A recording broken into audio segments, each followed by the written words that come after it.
Analis kebijakan transportasi Azaz Tigor Nainggolan, menyoroti masalah utang yang sangat besar sedang melilit dua alat transportasi publik milik Republik Indonesia.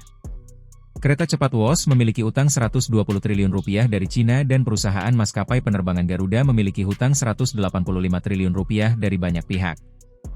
Berbagai kontroversi muncul akibat isu hutang kereta cepat Indonesia-Cina, KCIC, WOS, kata Azaz dikutip dari keterangannya, Minggu, 2 November 2025. Ada isu korupsi pengelembungan pembangunan konstruksi dan isu penghentian pembangunan lanjutan WOS ke Surabaya sesuai perencanaan awal.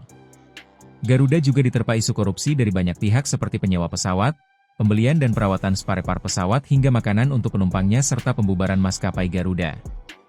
Kata Azaz, beberapa hari ini di media massa Danantara suntik 30 triliun rupiah ke Garuda lewat private placement. Badan Pengelola Investasi Daya Anagata Nusantara, BPI Danantara, akan membantu penyehatan kinerja PT Garuda Indonesia, Persero, Tbk, GIA, yang akan dilakukan oleh anak usaha Danantara, yaitu PT Danantara Asset Management, Persero. Sudah 5 tahun ini memang perusahaan penerbangan milik pemerintah Indonesia ini terus diresahkan oleh hutang 185 triliun rupiah. Akibat hutang yang melilit lama ini, Garuda sempat mau dibubarkan oleh pemerintah. Azaz menilai, masalah utang dan kemungkinan bubar atau bangkrutnya Garuda membuat pemerintah menghidupkan kembali perusahaan maskapai milik pemerintah yakni Pelita Air. Menghidupkan kembali Pelita Air ini sebagai langkah menyiapkan sayap pengganti penerbangan maskapai Garuda jika harus dibubarkan sebagai maskapai milik pemerintah masih ada gantinya. Pelita hidup terang dan terbang kembali dengan baik sampai hari ini dan lebih baik dari Garuda terbang dengan penuh luka hutang akibat dikorupsi banyak tokoh. Garuda selama hidupnya memang digerogoti oleh banyak tokoh yang serakah membuat Garuda penuh luka hutang, ujarnya. Banyak tokoh yang meniti pendapatan korup melalui proyek-proyek di Garuda hingga akhirnya dililit hutang hingga sekarang 185 triliun rupiah. Akhirnya dibuat kesepakatan dengan banyak pihak yang memberi hutang Garuda penundaan pembayaran hingga 30 tahun ke depan. Semoga saja setelah 30 tahun nanti dapat dibuat mekanisme pembayaran hutangnya agar tidak ikut menghancurkan para mitra bisnisnya, ujarnya.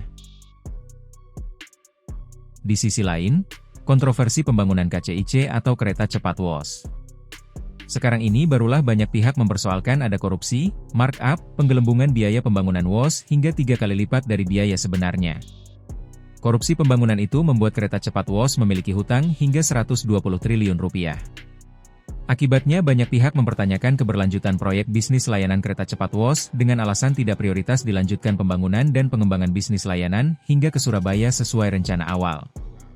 Berbagai pendapat mengemuka meminta menghentikan WOS cukup sampai Bandung, Jawa Barat seperti sekarang. Ada juga pendapat yang mengusulkan tetap dilaksanakan rencana awal pembangunan WOS dari Jakarta hingga Surabaya, Jawa Timur, ujarnya. Sementara itu, soal hutang WOS 120 triliun rupiah pada Cina disepakati ada perpanjangan waktu hingga 60 tahun. Kesepakatannya adalah mulai tahun 2026 nanti WOS akan membayar cicil 2 triliun rupiah setiap tahun hingga 60 tahun.